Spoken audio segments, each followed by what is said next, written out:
আসসালামু আলাইকুম, welcome back to my channel. আশা করছি সবাই ভালো আছেন। অবশ্যই শুভেচ্ছা জানিয়ে সবাইকে শুরু করছি 7 রকমের ভর্তার রেসিপি। পান্তা ভাত দিয়ে খাওয়ার জন্য সবারই ভর্তা বানানো দরকার এখন। তো এখানে আমি মাত্র 30 থেকে 40 মিনিটের মধ্যে আপনি কীভাবে কোনো বাটাবাটির ঝামেলা ছাড়াই হাতে মেখে 7 রকমের ভর্তা করতে পারবেন, আজকে সেটা রেসিপি দিচ্ছি। তো এই জন্য প্রথমে আমি একটা হাঁড়িতে 1 কাপ মসুর ডাল আর 1 কাপ থেকে আর অল্প একটু বেশি পানি আর লবণ দিয়ে সিদ্ধ করতে বসিয়ে দিয়েছি।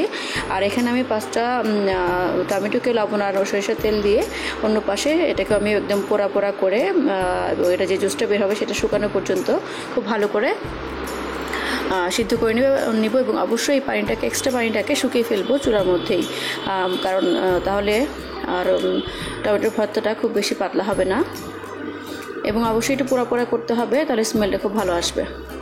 তো আমার এখানে টমেটোগুলো হয়ে গিয়েছে, এবার সব আমি আস্তে আস্তে উঠিয়ে নিব।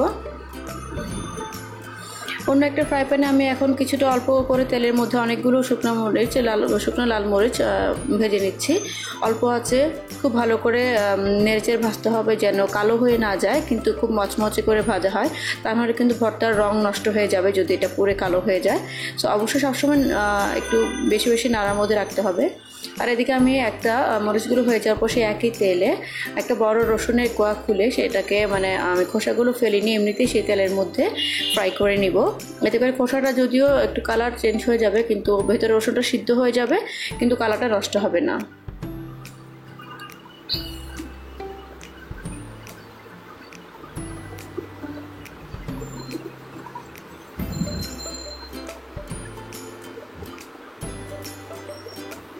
খুবই অল্প আছে, একটু সময় নিয়ে রসুনগুলোকে আমি ভেজে তুলে নিচ্ছি।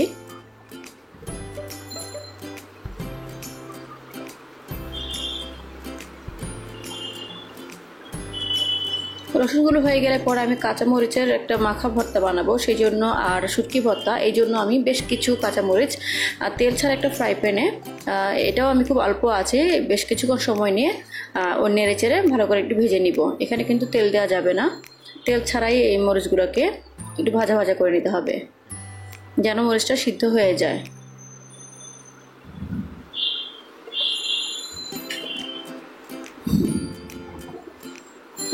কিছুক্ষণ পরেই আমরা এরকম যখন হয়ে যাবে, উপরে স্ক্রিনটা একটু বার্ন হয়ে যাবে, তখন এটা নামিয়ে নিব। আর এবার আমি মাছের ভর্তার জন্য একটা বড় রুই মাছের টুকরাকে লবণ আর মরিচের গুঁড়ো দিয়ে ফ্রাই করে নিচ্ছি।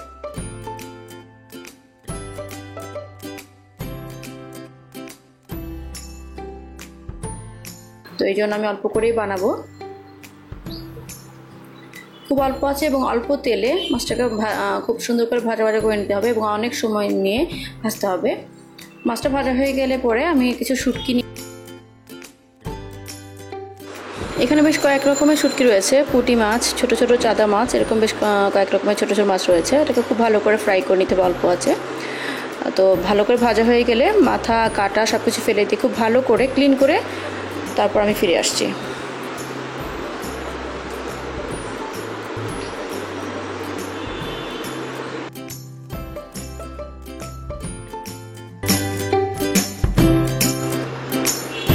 তো সব কিছু আমার রেডি করা শেষ, আর আমি কিছু আলু আগে সিদ্ধ করে রেখেছিলাম, ডাল সিদ্ধ করে রেখেছি। তো এবার আমি ধনিয়া পাতা, শুকনো মরিচ, পেঁয়াজ কুচি নিয়েছি অনেকগুলো, লবণ এবং সরিষার তেল, সব কিছু নিয়ে এবার ভর্তা বানানোর জন্য সব উপকরণ একসাথে করে নিয়েছি। তো প্রথমে আমি যেই আলুগুলোকে সিদ্ধ করে নিয়েছিলাম সেগুলোকে আগে ম্যাশ করে নিব, আর এই কাজটা গরম থাকতেই করতে হবে, তাহলে ভর্তাটা অনেক স্মুথ হবে, আর তা না হলে কিন্তু গুটি গুটি বেঁধে যাবে। তো গরম থাকতেই এই আলুগুলোকে ছিলে ম্যাশ করে রাখছি পাশে। তো এবার আমি 1 নম্বর ভর্তাটাকে বানাবো, সেটা হচ্ছে গাউসুল আজম মার্কেটে বা নীলক্ষেতের গাউসুল আজম মার্কেটের মামার হোটেল নামে একটা হোটেল আছে, সেখানকার ভার্সিটিতে যারা পড়ে ওখানকার বুয়েট, ঢাকা মেডিকেল বা ঢাকা ইউনিভার্সিটি ডেনে যারা পড়ে তারা সবাই এটাকে চিনে, এই রেস্টুরেন্টটাকে।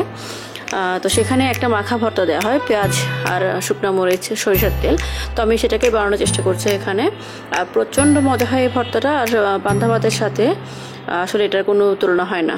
সো প্রথমে আমি শুকনো মরিচ, লবণ, পেঁয়াজ খুব ভালো করে মেখে নিচ্ছি এবং এখানে বেশ কিছুটা সরিষার তেল দিব, প্রায় 2 টেবিল চামচের মতো সরিষার তেল দিয়ে খুব ভালো করে মেখে নিলেই ব্যাস আমাদের ভর্তাটা রেডি।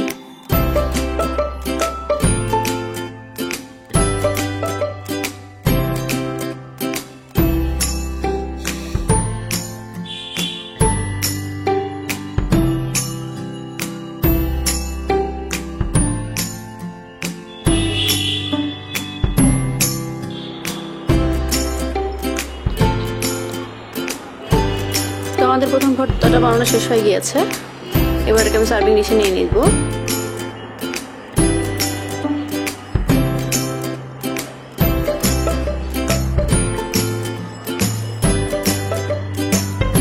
আমাদের দ্বিতীয় ভর্তাটার জন্য আমি একটা বোলের মধ্যে কিছু পেঁয়াজ কুচি, শুকনো মরিচ, ধনিয়া পাতা এবং লবণ খুব ভালো করে আগে মেখে নিব। শুকনো মরিচটাকে লবণ দিয়ে মাখালে খুব সহজে এটাকে ক্রাস্ট করা যায়।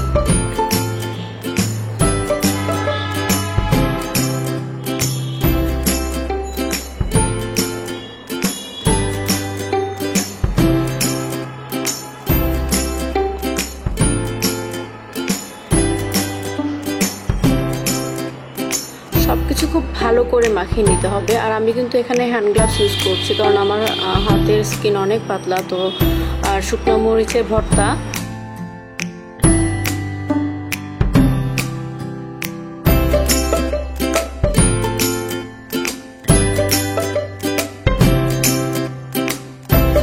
বানানোর জন্য বিশেষ করে যখন শুকনো মরিচ ক্রাশ করতে হয় তখন আসলে এটা খুব ভালো কাজ দেয়।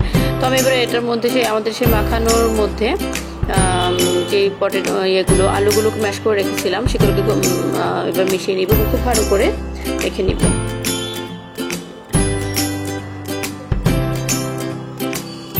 সব কিছু মাখা হয়ে গেলে ধনিয়া পাতা আরও কিছুটা দিয়ে নিচ্ছে।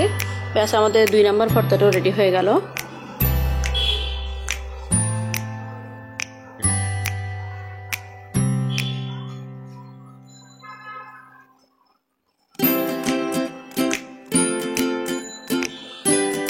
তৃতীয় ভর্তার জন্য সেই একই বলে আমি শুকনো মরিচ, পেঁয়াজ, লবণ এবং ধনিয়া পাতা খুব ভালো করে মেখে নিচ্ছি।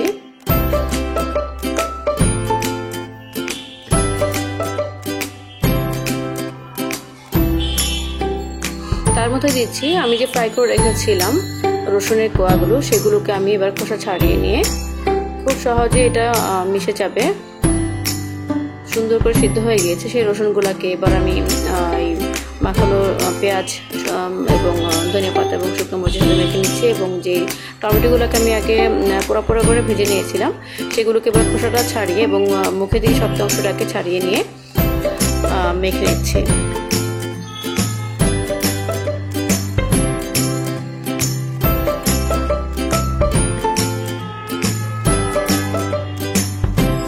ঝটপট আমাদের তৃতীয় ভর্তাটা রেডি হয়ে গেল।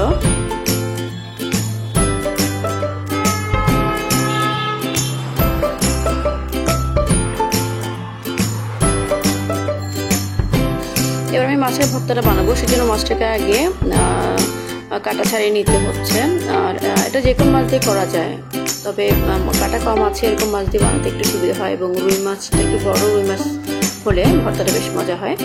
এখানে স্কিনটা আমি ফেলবো না, স্কিনটা ক্রিস্পি থাকে, বেশ ভালো লাগে খেতে। তো কাটা ফেলে দিয়ে খুব ভালো করে একটু মেখে নিতে হবে মাছটাকে। এবং তখন আরও কিছু কাটা যা এক্সট্রা থাকবে সেটাকে আমরা ফেলে দিব বেছে বেছে।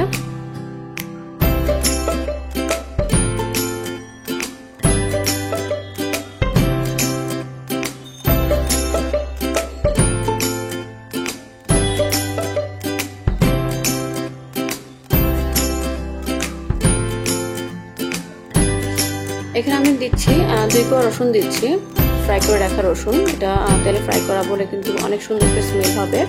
তার মধ্যে দিচ্ছি পেঁয়াজ কুচি, ধনিয়া পাতা এবং শুকনো মরিচ এবং বেশ কিছুটা সরিষার তেল। সব কিছু আর লবণটা একটু আন্দাজ করে দিতে হবে, কারণ মাছ ভাজার সময় আমরা অনেকখানি লবণ আর শুকনো লাল মরিচ দিয়েছিলাম। সো লবণটা একটু অল্প করে এখানে দিতে হবে, আর সরিষার তেলটা একটু বেশি করে দিয়ে ভালো করে মেখে নিলে আমাদের মাছের ভর্তাটা রেডি।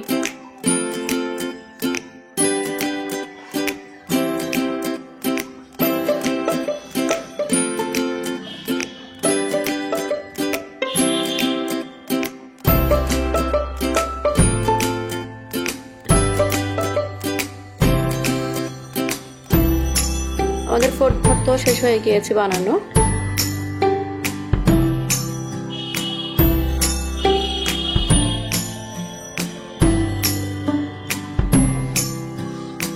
মিক্সিং বোলটাকে ক্লিন করে নিতে পারেন বা অন্য কোনো একটা বলের মধ্যে নিতে হবে। এবার আমি অন্য একটা বলের মধ্যে নিচ্ছি, কারণ মাছের ভর্তা তার সাথে অন্য কোনো ভর্তার স্মেল হয়ে যাবে আবার। তো এখানে আমি কিছু ধনিয়া পাতা, শুকনো মরিচ এবং পেঁয়াজ খুব ভালো করে মেখে নিচ্ছি, অবশ্যই সাথে কিছুটা লবণ দিয়ে। তার মধ্যে আমি অ্যাড করবো সরিষার তেল।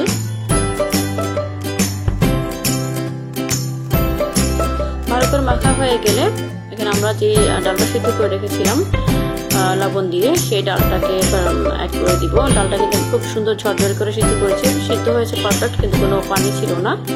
অল্প আছে বসিয়ে রেখে এরকম করে আপনি সিদ্ধ করে নিতে পারেন। আর এই ভর্তাটা অসাধারণ মজা।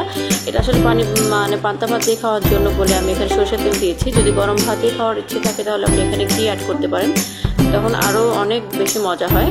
তো পান্তা ভাতের সাথে আবার ঘিয়ের এটা ভালো লাগবে না স্মেলটা, তো এই জন্য আমি এখানে সরষের তেল অ্যাড করেছি। তো আবারও কিছুটা ধনিয়া পাতা, পেঁয়াজ, লবণ এবং সরষের তেল দিয়ে মাখিয়ে নিয়ে এবার কাঁচামরিচের মাখা ভর্তাটা করবো। মরিচগুলো যেহেতু আমি অনেক সময় নিয়ে ভেজে রেখেছিলাম, সেই জন্য খুব সফট হয়ে গিয়েছে। এবার হাতে কিছুটা প্রেস করলেই মাখা মাখা হয়ে যাবে। খুব ভালো করে মেখে নিতে হবে।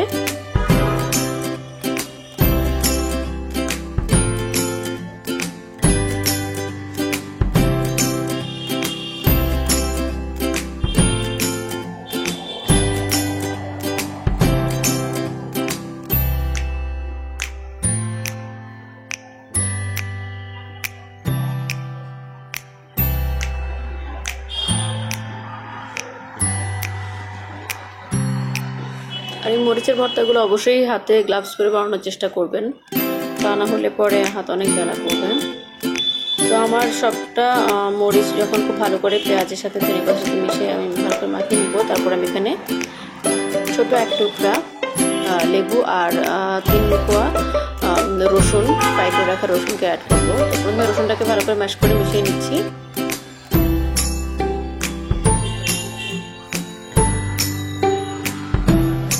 রসুনটা খুব ভালো করে মিশানো হয়ে গেলে একদম শেষের দিকে আমি এখানে অ্যাড করব 1 পিস লেবুর রস, ছোট 1 পিস লেবুর রস এখানে অ্যাড করবেন। আর এই লেবুর রসটা এই ভর্তার স্বাদটাকে অনেক বেশি বাড়িয়ে দেয়।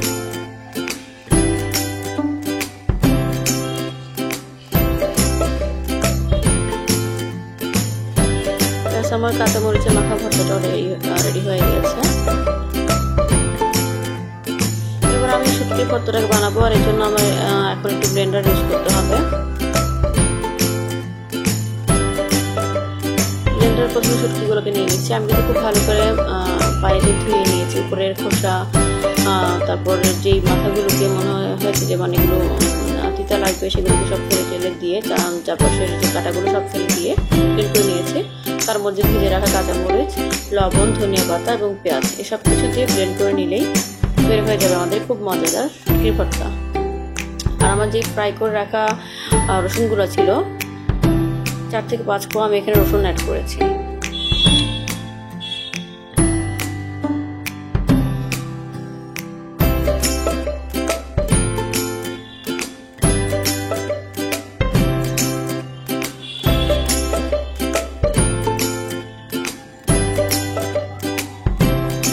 বাস ব্লেন্ড করে নিয়েছি। আম ভর্তাটা তৈরি হয়ে গেল, মজাদার শুটকি ভর্তা। এবার একটা সার্ভিং বোলে আমি সবগুলো ভর্তাকে একত্রে করে নিয়ে আপনাদেরকে দেখিয়ে দিচ্ছি। মাত্র 30 থেকে 40 মিনিটের মধ্যে আপনি 7 রকমের ভর্তা বানাতে পারবেন। আর আমি ভর্তা বানাতে একেবারেই খুব এক্সপার্ট নই, আমি আগে বলে নিচ্ছি, কিন্তু তারপরেও তো ভর্তা এই ভর্তা তো সবাই খুব পছন্দ করে, আমিও করি। তো এই জন্য আসলে সবসময় চেষ্টা করি যে খুব সহজেই কীভাবে মায়ের হাতের ভর্তার মতো করে ভর্তা বানানো যায়। তো এই জন্য আসলে আজকের এই চেষ্টা আপনাদেরকে দেখানো। আমি সহজেভাবে ভর্তা বানাই। আশা করছি আজকের রেসিপি আপনাদের কাছে ভালো লাগে।